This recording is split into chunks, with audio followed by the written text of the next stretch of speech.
আল্লাহ তুমি খেয়াল রেখো এই আমার প্রতি, আমার দ্বারা হয় না যেন কারো কোনো ক্ষতি।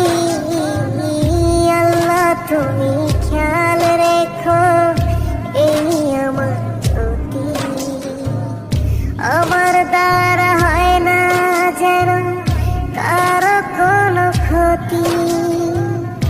করতে পারি শুধু যেন তোমারই ইবাদত, তোমার পাপিয়ে বান্দাকে করো রহমত।